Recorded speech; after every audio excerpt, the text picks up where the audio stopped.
India has always been favored by global filmmakers. Who can forget the meticulously filmed auto rickshaw chase sequence shot in Udaipur, which makes Octopussy one of the greatest Bond movies? In Heat and Dust, James Ivory pays tribute to the city of Nawabs. When talking about great films shot in India, how can we not mention Eat, Pray, Love? It's a love letter to the spiritual traditions of India and captures the rustic ambience of Hari Mandir Ashram in Haryana. In Wes Anderson's The Darjeeling Limited, we bear witness to a life-changing train journey.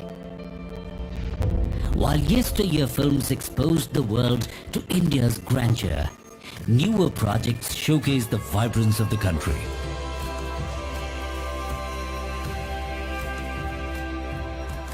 In A Suitable Boy, we see the palatial exquisiteness of Madhya Pradesh. In Christopher Nolan's Tenet, we witness the beauty of Gateway of India in all its glory. The hustle-bustle of the sprawling metropolis translates beautifully on screen. The action thriller Extraction takes you on a heart-racing journey through the streets of Mumbai and Gujarat. The topographic diversity of Indian cities provides the perfect soundtrack to the on-screen action. From the streets of Mumbai, we make a quick detour into the ancient city of Delhi. The White Tiger plays on the vibrance and cultural diversity of Delhi. Rural Rajasthan is beautifully explored in The Skater Girl. It uses the sparse landscape to portray the ambitions of the youth of India. In The Last Film Show, we see the magic of cinema unfold in Saurashtra, Gujarat.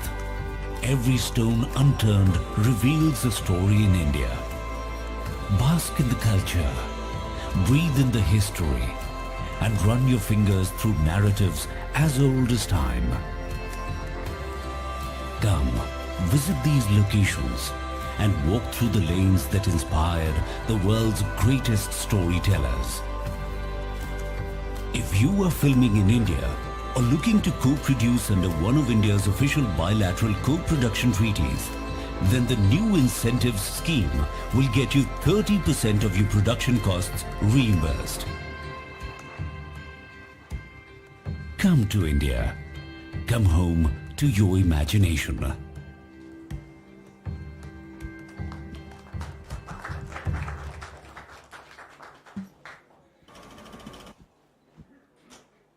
So we'll formally start off now.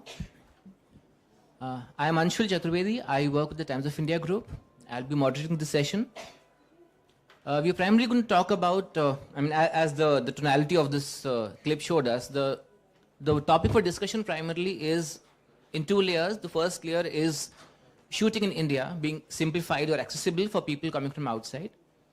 And secondly, how does such shooting perhaps enable a mutually beneficial relationship between the people who come across and work with us, as well as position the venue where they shoot as something which, can then be seen globally on a stage. And when I think of this topic, I think the classical example which comes to my mind as a journalist is the fact that the Swiss embassy in Delhi has a statue of Yash Chopra. That perhaps is a textbook example of a government system and a filmmaker collaborating in a way that the system benefited and the filmmaker benefited. Thirdly, and that's my own track on this subject, is that at a very micro level, beyond this, things which maybe to a foreign producer might seem more exotic or more interesting might be the ones which are not that easy to shoot at. I mean, if you're looking at something along the border, you need, local area permissions. If you're looking at shooting at a heritage monument, you need specific ASI permissions, shooting at night, so on and so forth. So in a hierarchy, how do you find that bridge between making this easier and simpler, making it attractive, and not just the obvious? Maybe instead of just telling the West, this is something which fulfills the need, can we go out and tell them what they haven't seen yet? To handle that, we have a fairly eminent panel here which has people on both sides. People who make movies and face the bureaucracy from the other side, and they're best advised to tell us what can we do to make things smoother. And people on the administrative side who sign those orders and get those things done. And from the tone that we are hearing here from the last 2 days, they are supposed to get these things done pretty fast now. So rather than me taking this further, I'll pass the mic to each panelist. They'll introduce themselves and then we'll take it from there. Start with you. Good afternoon. Well, I would start with this. We all know India's, cultural and physical diversity. But, it's a country which, every 100 kilometers, the color, the skin color, food, everything changes. It's a colorful country. Okay, I'm Nilamada Panda. I'm an independent filmmaker. And I can say this better, why you should come to India. First, it's people which makes it very special. So I remember 10 years back, there was an American producer who came and shot a very low budget film.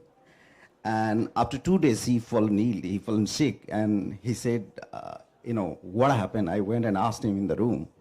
And he was surprised to see there was this tiny boy who was holding you remember those HMI lights, which were like 30, 40 kilos. And he was holding about 9 hours, 10 hours, I said, that's the love of cinema, what we have. So it's not money. In most of the independent filmmaker in my country, it's the love for cinema, how we make films. So the human resources and the talents what we have in India, that itself is so colorful and passionate that you'll fall in love shooting in India. Apart from what we saw here, and where I come from, Odisha, small city like Bhubaneswar, in 60 kilometers range, you have beautiful white sand sea. You have a tropical rainforest. You have mountain. You have forest, everything. So what I mean is, it's an easier thing. Any location you go, you find everything in this country. I would say, and when it comes to the facilities and everything, of course, we have NFDC here also. It's a country where actually it re-energizes you when you land in India. That's the beauty of my country. And I think that's good enough for someone to get attracted to come and see India and spend time. Thank you. I am Ravinder Bhakar, MD of NFDC. The Film Facilitation Office works under the aegis of National Film Development Corporation, and primarily it is being mandated in 2015 to facilitate the international filmmakers as well as the domestic filmmakers. FFO has a dedicated page of all the 36 states on our websites, ffo.gov.in. Primarily in the last 5 years, we have facilitated more than 138 international projects.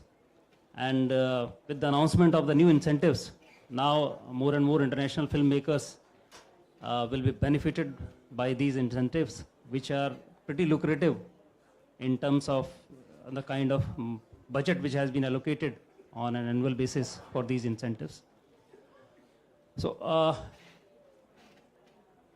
FFO, basically new roles and responsibilities have been assigned recently to the Film Facilitation Office. The incentives will be reimbursed, will be disbursed through FFO. Also, Film Facilitation Office is tying up with the National Single Window Scheme for implementing various schemes in order to promote the number of screen density. In order to increase that also, we are working on a single window scheme so that the people who wish to open a theater in the country, they are being facilitated under a single window scheme so that the number of permissions, a domestic theater owning requires almost, we studied 60 to 70 permission in a state. So we want to make it hassle free. Intent is to increase the more number of theaters in the country. Along with that, we want to project India as a content hub. And for that, we are also contemplating to go for an event management in the media and entertainment sector. For that also we are working as a single window scheme. So these are the few initiatives which in the recent FFO is working on, and hope this will benefit all the international filmmakers as well as the domestic filmmakers. Good afternoon, I am Saurav Vijay, Secretary, Culture Affairs Department, Government of Maharashtra. As you are all aware that Maharashtra is a cradle of filmmaking in India, and we started right from the first film that was made in India to the kind of films that you are seeing now. So it's a headquarter of the Bollywoods in a way. So we take a lot of pride, and during the course of discussion, I'll share some of the initiatives that government of Maharashtra has taken. But we really boast of two public sector companies which are there in government of Maharashtra, which facilitates and creates a whole ecosystem, right from filmmaking to even the post-production facilities that we have. So I'll share during the course of discussion that. So with this brief introduction, I hand over. Good afternoon. I am Ravi Kutarakara, Secretary, Film Federation of India and South Indian Film Chamber of Commerce. I'm a film producer, director and a producer too. India makes the maximum number of films, though many are censored. A lot of still uncensored films are there. Uncensored means just for festivals. So we make around 6,000 films per year. 6,000 films. It is no less. It's quite a huge figure. And if 6,000 films are made, hardly around 400 to 500 films are shot abroad. They go for them. So 5,500 films are shot in India. So every year, we've got a lot of states which are beautiful. We are covering most of the locations. At times, in the early stages when we started, because our company, but my father's company, started film production in 1948. We had a lot of issues. That is, those issues, basic issues is, first to start with, no equipments. Now we are flooded with the latest equipments in India. Any equipment which is available in the world is available in India. And most important, accessibility to these locations. The earlier we could not. Thanks to the new initiatives taken by the government, we get location permissions within 7 days. And this new procedure called FFO created, which is done by the NFDC, is really helping all the producers. In case if it is helping the producers in India, our government will bring out proposals to help people who are coming from abroad to shoot, because they brought a new scheme. They are giving incentives. When we go, when Indians go and shoot abroad, we ask for incentives and we get incentives. Similarly, people who come and shoot in India are getting the same incentives. So just to say, I just want to tell you is, the whole system of filming in India has changed. There is ease in doing business, accessibility to every location, and any permission is granted within a jiffy. So, as for being a producer, now, in this era, it is very nice, because the days when my father started, we really struggled. But thanks to this present era where filming is made simple and easy. Really, it's good. So I wish many people ask questions, why should we come to India to shoot? Then we could answer, there's a lot of what are the advantages. Because one thing, varied locations, different states, different heritages, different culture. You want a fort, you want a sea, you want a big monument, anything is available in India. So I would like my friends also to speak, so then we'll just answer. I am Killian Kerwin. I work for SK Global. We've been making content in India for about 6 years now. I agree with everything my fellow panelists had to say about the ease of filmmaking there. It's been great. India has top quality technicians, locations obviously.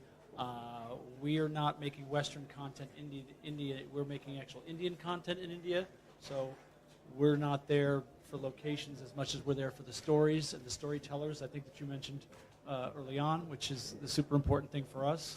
But totally agree that it's the difficulties we have filming in India are the difficulties we all have filming anywhere in the world, which is making the show happen.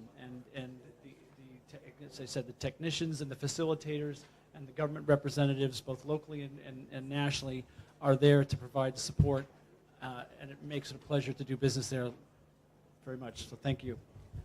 I'd like to start with you, because of everybody else on this panel, it is your viewpoint which is actually the most critical. We can sit and say it's a great place, but it's you who have to agree with it for this to move from here, at least given where we are sitting. And so when I read about what the work you've done, two things intrigued me, and I wanted to ask you two questions on that. One is that you worked with a series which is one of my favorites on OTT, Delhi Crime. And Delhi Crime has been, it's a very, very realistic project. It's like among the best policing things I've ever watched in India. So when offhand, now I live in Delhi, so my off-the-cuff understanding is that, to shoot in Delhi, you need 40 permissions, or like, he said some places need 60 permissions, and so on and so forth. And then you hear of guerrilla shooting because people say permissions are so difficult to handle. So you come as an external producer, you come to Delhi, you get this thing out, and this thing then finally comes back and gets global acclaim. It picks up international Emmy as well. So what are the things that the government and the system did right when you came here to shoot? And what things are left that we could do further from here? That's the first question, then I have a follow-up. I think the first thing you do as an outsider is you have to partner with the right people on the inside. I need help navigating the paperwork, the locations, finding them, but again, there's a plethora of great line producers, facilitators, co-producers, location scouts, like you would go anywhere in the world, and you find the right people, they will make it easy for you.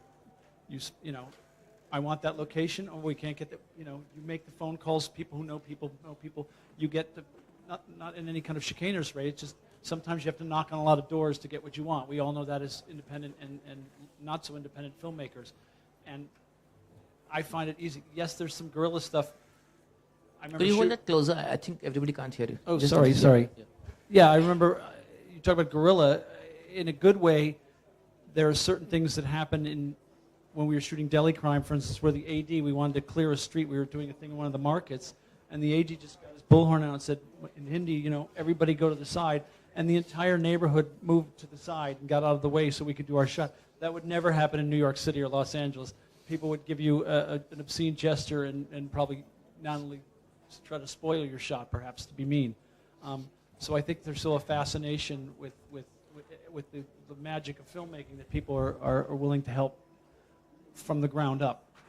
And certainly, as I said before, I can't reiterate enough how important it is to have quality technicians. And the only problem now in India with finding those quality technicians is everybody's booked because there's so much filming going on right now that, your favorite DP is not available, your focus puller, oh yeah, I'm on 3 shows back to back, I'll see you, next February you can have me for a month or something like that. So it's an embarrassment of riches or high-class problems to have, but I hope that answers your question. So not getting really qualified high-tech guys because they are in so much demand, because so much content is being produced. That's one element of it. But are there elements which you think the government can address? Because this is a demand-supply question. This the government cannot address. As again, any hurdles that we had to face in terms of bureaucracy, we had local producing partners on the ground who knew how to take care of those things. As if you guys came and wanted to shoot in LA, I could make your life easier because I know who to talk to at the SAG office to get the permissions, and the IA guy, the union guy to do this, because that's what we do. So we have good producers in India who facilitate that for us. I'm assuming that they have to know the hierarchies and the governments and all those kind of things. Obviously, there's no co-production treaty between the U.S. and India because the U.S. refuses to make co-production treaties. So I don't have to worry about that kind of stuff. Right.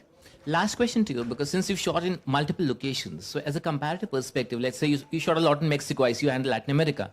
So I had a thought when I read that, because many years back I happened to be in Mexico when Bond was shooting Spectre. And that whole scene about the parade of the dead. And Mexico City seems to be oriented entirely towards that shoot for that week. The whole damn area was, cordoned off, the entire police, the entire system. Everybody in Mexico City was looking at how this thing gets shot. And at that time, I didn't realize why it's so big. But when 6 months later, the movie comes out, and everybody knows that Mexico has this activity which happens now. It really gets there. And you work elsewhere. Do you think there are things we could do slightly more proactively to, because we have places and activities and events that are so big? Would you have any suggestions for the panel on this side? What could we do more to sort of, make our events, our activities jump out on the screen globally? I think that's just about empowering the storytellers and the creators and facilitating, especially the writers who have been underappreciated, I think, in India traditionally, who are now getting the respect and the credit and the commercials that they deserve. That's what's going to make, when the stories get better, and it's not as if the stories that aren't already being told in India aren't better, but we're all competing with everybody else around the world now. You used to compete with the person whose movie was opening at the theater at the same time yours was in your neighborhood. Now we all have Prime Video, Disney Hotstar, Netflix. We can all see everything everywhere. So your story has to compete with at that level, not just technically, and again, the cinematography and sound and all the other departments in India, top quality, but it's the creative people. You know, there's plenty of American shows or Western shows that I'll turn off after 5 minutes because they don't hold my interest. One of my favorite shows of late is on Sony Live, which is not up there, called Tabad. Tabad, I don't know if you guys saw that, but it's I don't know what it costs, but it probably costs a tenth of what, you know, a lot of the things we all watch. But the characters are engaging and the storytelling is compelling, and that's all that matters. So I get your question about the bigger things, but it's not about the bigger things. It's about the smaller things. It's about humor. I was just having a talk with one of your colleagues over there, and we were talking about just the simplicity of stories and characters, and it sounds trite, but that's what it comes down to. And India is full of, for me, again, I'm not there for locations, I'm there for the stories, and it's filled with beautiful storytellers. The rest of it, kind of the facilitation, again, it's not easy, as we all know, but that's the easy part. It's identifying the good projects and the trusted partners. And then, you know, your work's cut out for you, but that's the fun part too. Hope that helps. Sure. So, like, the NFDC obviously is sort of the primary body which will sort of take this across. And we've heard this word a lot. So, not being cynical, but as a journalist, the phrase, you know, single window, and I'm not talking about cinema as such, but when you hear single window, very often, you know, there's a time gap between hearing that phrase for a project and by the time you actually see it falling actively on the ground. So that walking the talk gap happens sometimes. I'm not saying specifically for this. Now, you, for instance, you've also been, I mean, you worked with the railways for a long time.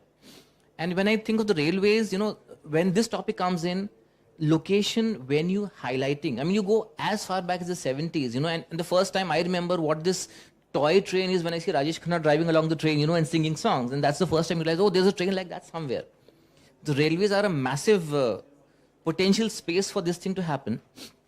And if I remember rightly, I mean, I'm sure you would know better, but say about a decade back, there was this talk about, you know, Bond wants to shoot a train sequence in India. And then there's story A, story B, and then that sequence got shot in Turkey because apparently he couldn't get permissions in time. I don't know what the whole story is. But now that you've somebody who's worked in railways, who's now in the NFDC, if tomorrow a Bond comes across and says, I want to do something here again, how do you ensure that we don't have a recurrence of a movie coming to India and saying, no, it took too long, I went back?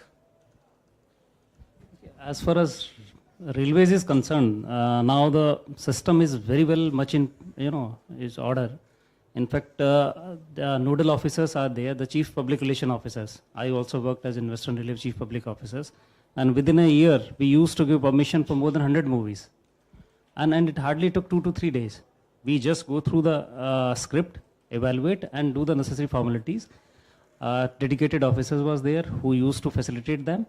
And it was a matter of just 2 or 3 days. The railway board also came out with an exhaustive list of all the charges. If you want a locomotive, if you want this much coaches, if you want to shoot in the yard, if you want to shoot in the station. So there were dedicated, you know, prescribed guidelines. So the process has been made much more simpler nowadays. Now that you can also approach through FFO also for the permissions for the Ministry of Railways. So now FFO can come in and then they can coordinate with the railways. So that's what I am saying, the single window system in the sense that you, for any monument shooting, you need not to go to the Archaeological Survey of India. For any journal railway shoots, you need not to go to the railways. You can approach FFO and we will facilitate it all. There was a need there should be in some grievance redressal mechanism in case some delays are happening. Suppose a filmmaker is shooting in state of Madhya Pradesh and he is facing certain problems. So now we have come out with a grievance redressal mechanism. There is a simple 5-6 entries are being called upon, and then we immediately connect with the state administration and we get this facilitated and this work is done. More than 68 such cases we have solved in the last 6 months where the filmmakers have been benefited. Most of the states, even 50% of the states, they have come out with the film policy in India. And sometimes the filmmakers, they face a problem in getting the incentives. Sometimes there is an inordinate delay in getting the incentives. So we have come out with an incentive tracking mechanism. In fact, the incentives announced to them, promised to them are being tracked on a real-time basis, and we ensure that those incentives whichever state is being involved with them, they are delivered well in time. So the incentive tracking mechanism and the grievance redressal mechanism, these we have started just 2 months back.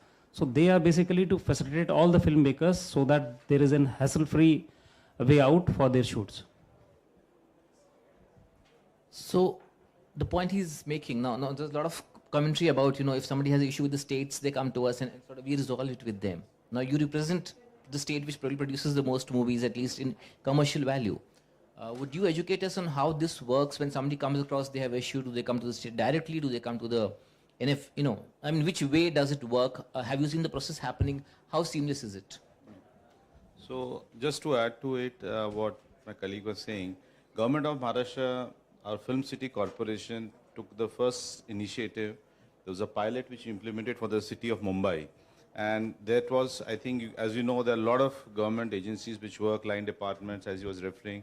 You have to approach to number of people. But through this single window pilot, what we try to achieve is not only the Bombay Corporation, the police department, and also the other departments which actually fall in line.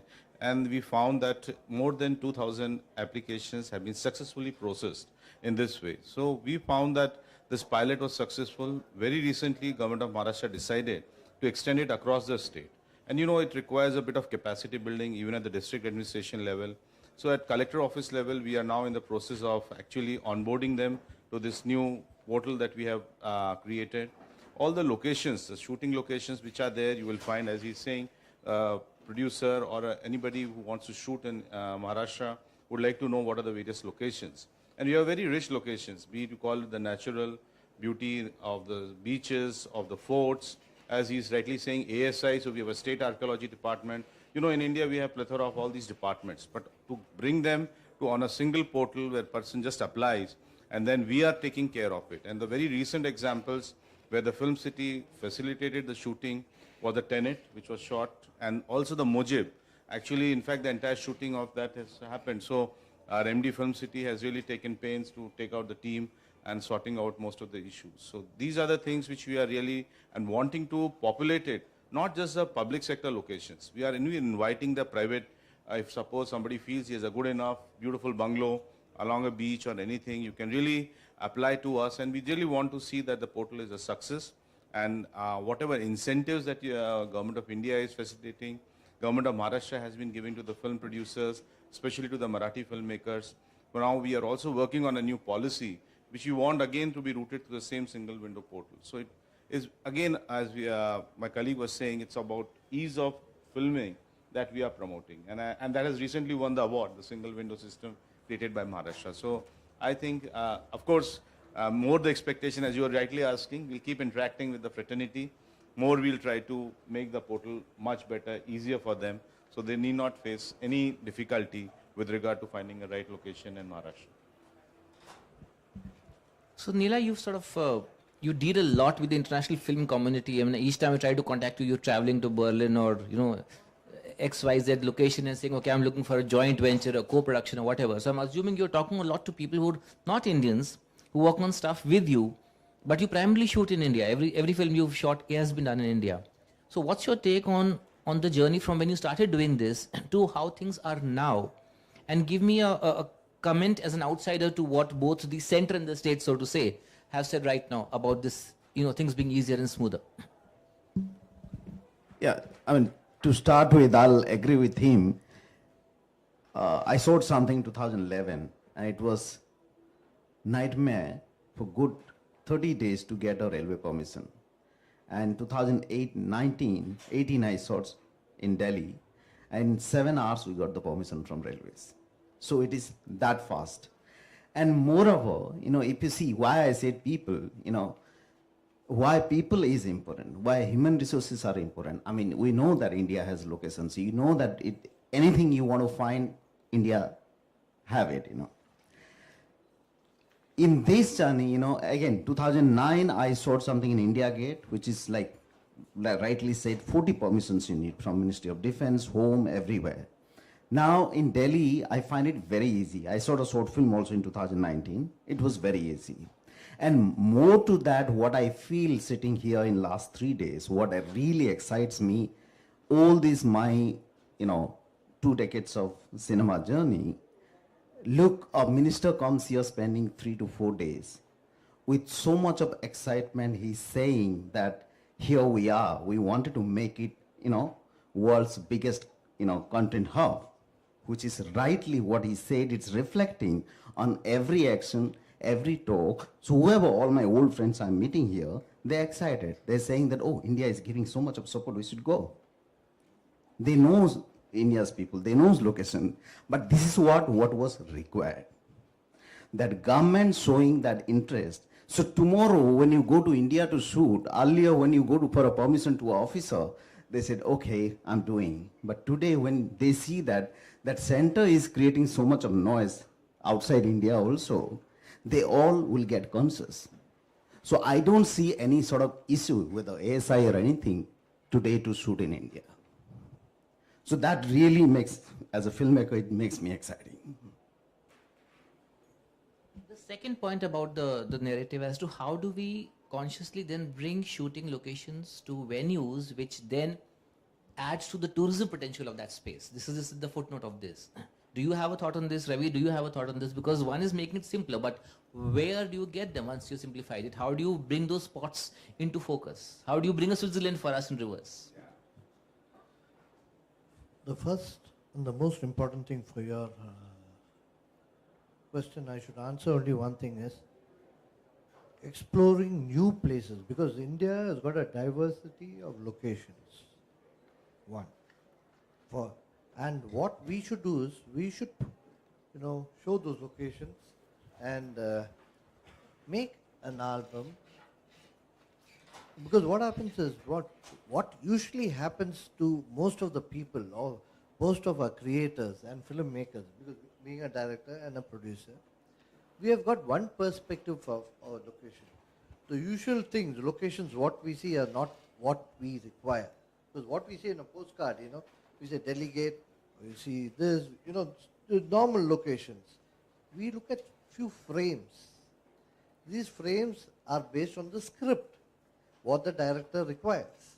So what we should do, we should take a vast series of photos in canvas, the entire, different locations available. It could be a monument, it could be a road, even a small gully, street gully. We should have photos of that. We should have photos of villages.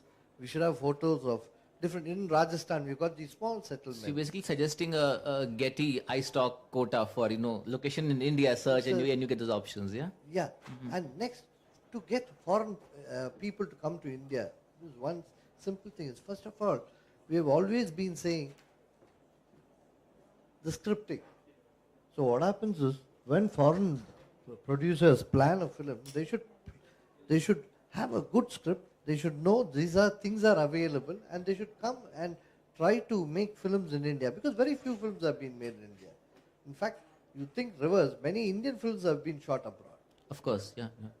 Many Indian films are shot abroad. But isn't that because as a foreign entity, you have to go through certain steps that a local Indian person wouldn't have to go through to get permissions? That's still in effect, correct?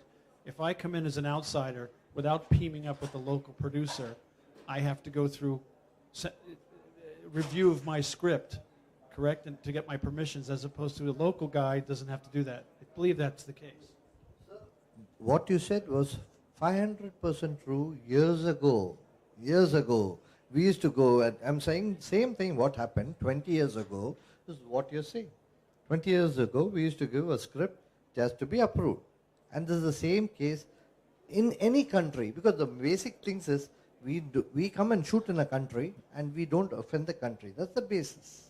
That's a normal thing which happens everywhere. It does not happen in India alone. Even USA, I cannot go and shoot a film and offend the country. I cannot do that. But today, I have seen for Tenet, how fast, because I'm shocked. Even for an Indian film, we could have not got a location so fast. It is to, no, that is not, the main thing was India is opening up, even for me, because I'm one person who have been always advocating there must be ease in doing business. Today I'm feeling happy now. I've got now one film shooting. I've got my next film shooting which is taking place in July at Munnar. I've just told that I'll get my permissions. I'm going to apply just 15 days in ahead. I'll get my permission. But same thing, in case if any foreign producer is planning to come to India, he submits his script because I'm not supporting my government, or this is the same thing every government, every country should follow. Promote film shooting is two things. One, when we promote film shooting in India, we are getting, it's really 3-4 things which happen simultaneously. One is we are encouraging film tourism. By encouraging film tourism, we get a lot of foreigners coming back to India, see the local culture, heritage, and going back, number one. Number two, we are giving employment to Indian technicians who are quite well skilled. One of the best skilled technicians are found in India. We are getting. Plus, when a foreign film shooting comes here, there's a small thing which is called skill development. They bring some new technology which is helpful for India also.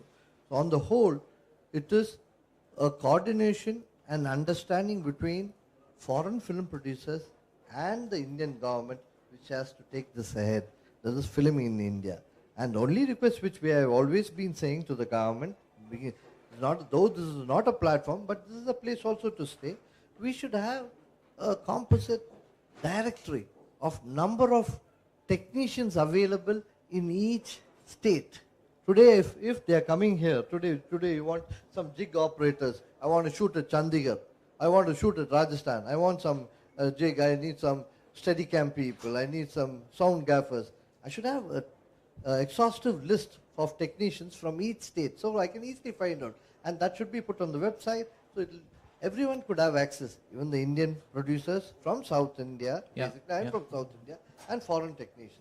And also the list of each state, who to contact, from where to get the permission, the request letter, all those modules should be on the website, and which will help more filming in India. Yeah, you want to answer that? In fact, we have noted your suggestion long before, and we are working on providing the district-wise details of the technical manpower which is being available, so that the district authorities and other concerned state authorities, the information is already uploaded on the websites.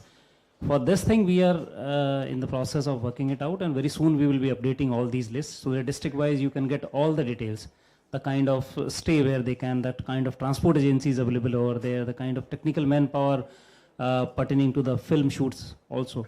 So very shortly we will be, I understand this is very much required, and we are working on that.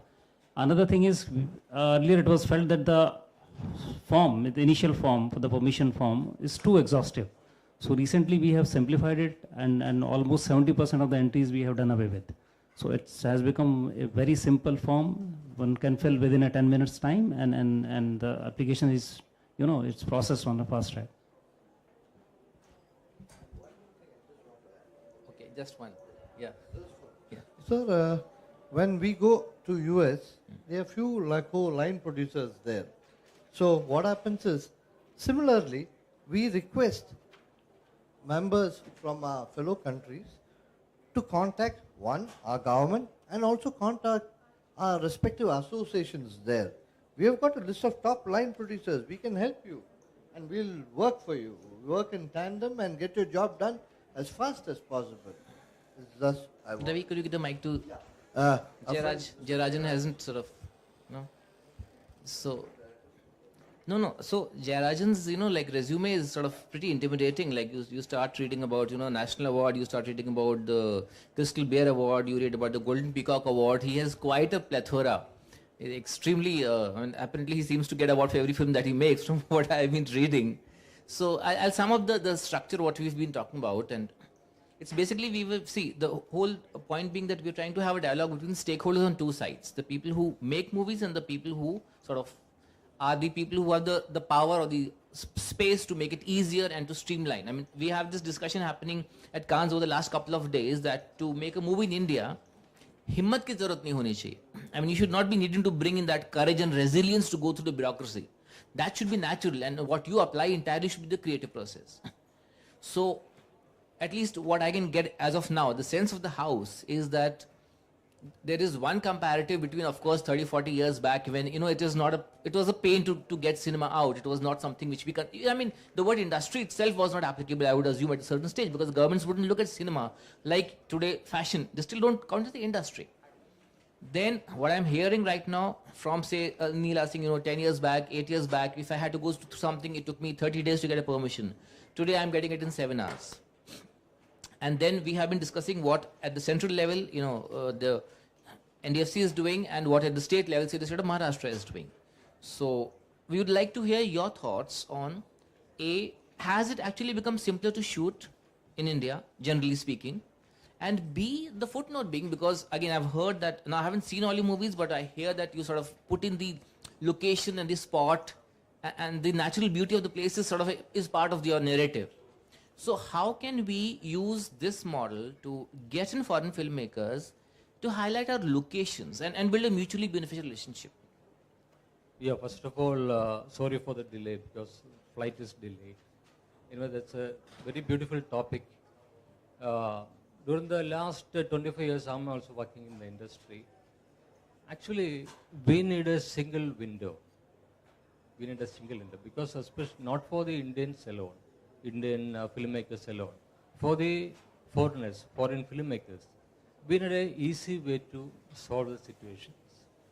So single window is very much important. Instead of going to different associations and all kind of things straight away. Because Life of Pi, they shot in Munnar. I know that. Because they came and they got the permission. They took little time for that. But at the same time, they took the permission and they shot it. Lot of films, even without knowing, they conquered it. India is the place of variety. Because in India alone, we can do lot of films. Especially any kind of landscape, cultural wise, any kind of support from the people. A lot of technicians, as Ravi said, a lot of technicians are there, equipments are there, different kind of locations and all kind of supports are there. But we need a single window. That's what we are looking for. As a filmmaker, mostly if I'm from South because I'm going to North, there is a lot of problems related to that. So if somebody is coming from abroad, we must have a single window and possibility to shoot there. It should be easier to inviting kind. So we must impress them. How can we shoot in India without any, obstacles? Because they are thinking something about maybe a lot of news, other kind of news, other political issues are there, all kind of things are there. But still, at the same time, how can we promote it? Just like we are promoting tourism. With the tourism, we can promote this also. Cinema also add to the tourism. According to anyway, we are sending a lot of incredible India kind of things, That incredible India is also a visual to support filmmakers. Right. So at the same time, in that particular announcement, we can give a simple note, like single window. Anytime you can approach, without any obstacles, we can do a movie. I think that's pretty sort of direct everybody's trajectory. Anything you want to add to him because he wasn't there when we started off earlier? The kind of concern he's raising, the single window, that I think the FFO is already providing that. And we are in the process of streamlining a few things. And I think the hope your all concerns will be addressed by that. Single window, where is the single window? In Delhi or Bombay? In the FFO website you can... Website. Yeah, the ffo.gov.in is the website. In fact, any filmmaker, if you are having any issues in any of the state, so we have just uploaded a grievance redressal form also. You can just fill up that and we will contact the concerned state authorities and we'll get it sorted out. That's okay. But I just want to tell you, that's not a controversy issue, but still I just want to inform you one thing. Almost all the monuments in India, they raise the location fee very much. All of us for that. Maybe last 1 or 2 years, in a very big level, they hike the price of normal Indian filmmakers. It's very difficult to afford because I shot in Maharashtra, in Ajanta, Ellora caves, and all kind of places I shot because this kind of monuments are very expensive there. So for cinema, we must give a special consideration. Yeah, my colleague will answer about that. Yeah, Ajanta, Ellora. So I think we are coming out with a new policy, which is under this thing. Some states have already made it, but because our state single window thing was being mentioned, we piloted in Mumbai. You just visit the website. We'll be more than willing to take your feedback on that, but it is a successful pilot. So that's what I was saying. It is not a one-day thing. It really takes time to populate that thing and to make things easy. Like now you are giving a feedback that the location-wise, maybe some concessions are required for the site-specific locations. So maybe we'll look at it into the new policy and try to build up some concessions for further making this filming at ease and also simpler and less expensive. But that compendium which my colleague was referring to, we have come out with a spotlight. It's a very beautiful coffee table book. It's also available online. All the locations in Maharashtra district-wise have been actually put up in that spotlight, which I would request you to look at it.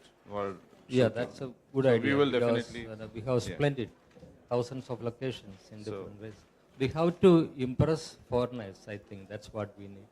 Especially in Cannes, we have to promote it. So please give the mic to the foreigner next to you, and we'll sort of no, actually, because we sort of I'm told we're running out of time, so I would like you to take the last perspective here. Now, apart from what else I'm hearing, just from the perspective when people come to you, and so you made the point about the location is not so critical, the story is critical, and it's a story that you search. But is it true or is it not true? I don't know, because see, there is that old, like when we have a discussion on anything, we sometimes start with a disclaimer that, okay, this is not the land of snake charmers and maharajas and, and palaces, and that's sort of the positioning of India and the West from maybe 30, 40 years back when, say, Octopussy was being shot and stuff like that. Do you still see that the predominant, because right now we're talking visual, we're talking location, this place will work for a movie. Is there still a stereotyping of, the palace and the exotic and that sort of a space, or are people externally when they talk to you about projects or movies, are they looking at India differently? Is the language of the geography changing, or is it still conventionally yoga, sunrise, all of that? No, and I think that goes back to my point about there being global content being shared everywhere. People are able to see now, as much as in India you see things from all over, as I said, and you're held to that standard. Indian content is now going across the globe, and people are seeing that it's not just the Maharajas and the snake charmers. It's things like Made in Heaven, or Kapoor and Sons, or Badaiho, or there's people that are like you or me, and they just live in maybe different neighborhoods that look different. But as you said earlier, every color is in India. Every time you move, 100 miles or kilometers, you find a different color scheme and a different type of food and different wardrobe and different locations. Much like the U.S. is that, right? You can be in the Grand Canyon, or you can be up in the Pacific Northwest in the forest. India has everything. You can double China there. We looked at doing Mongolia in one of the regions there, and then you have wealthy. As I said, I used Made in Heaven as an example of upper class people with upper class problems. You have Gully Boy, which has people who live, in some version of the streets. Right. There's no limit to what you have. So again, it does come back to the stories, what you tell. If you want to tell a story about India, you can find the locations, because there's a myriad of locations that convey different things, all perhaps within the same film or the same series too, because you move around a lot and like we all do, and you go from different neighborhoods and you'll get different flavors, and sometimes again that's within the same movie, or the same. I hope I'm answering your question. I get what you're saying. Yeah. But the answer is it's all there for you. And you can get the permissions. There's nothing we were ever denied. Sometimes it was harder than other places because of shooting at nights in certain public areas. But like everywhere else in the world, you find a way to make it work. And I find that the community in general, be it the state offices or the government offices or the filmmaking community or the public themselves, people seem to want to have movies and television and content shot in their locations. So that's the most comforting thing. I think it is also for us to change that geography part of it. Like, unless we build the categories to our shooting locations, we just have to bring it, not only nature, the industrial complexes, there are all new bridges, every other thing. So I think IT hub, Bengaluru. So it's how we showcase and categorize our locations. That will also bring that, not just palaces, the forts, history, of course, is there, culture is there, but besides that, also there's a lot of modernism which is there. It's for us to categorize the locations. Yeah. It's comprehensive. You'll have millions of photos throughout India, but to be able to type in slum or penthouse or alley or skyscraper or whatever, Fair enough then. I think, yeah, please. Well, I think that goes more to us as storyteller also. What the films he named now, for ages, our cinemas were stubborn with studios, and we did not show anything. When you wanted to shoot something, you go to Switzerland, you go to Turkey, you go to Fiji. But here we have everything. So the moment these characters shows in our films, in terms of geography, people, colors, the others will also be interested. So we are our best ambassador. So the wrap, I think, is that, of course, in sequence, it's not the location itself. The location is a footnote to the story. But once the story is there, and in the story, the footnote is that the story is not necessarily old world, classic, royalty and exotic alone. The story is now everyday people, because you have a cross consumption of what we consume from external countries and vice versa. And at least from what I'm understanding right now from both sides of the people who produce cinema and the ones who resolve those questions, to a very substantive degree, even if not perfectly, we seem to be walking the talk.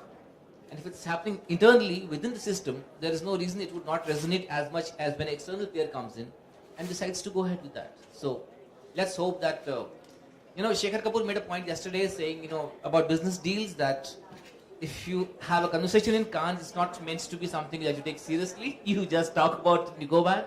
But this, I think, is something which is actually a work in progress. And hopefully, this is actually going to move from here. And maybe a couple of years, 3 years down the line, we sit down and be able to talk about actually, movies which get done speedily, and then they bring Indian frames to the global audience. Thank you, everybody. Thanks so much.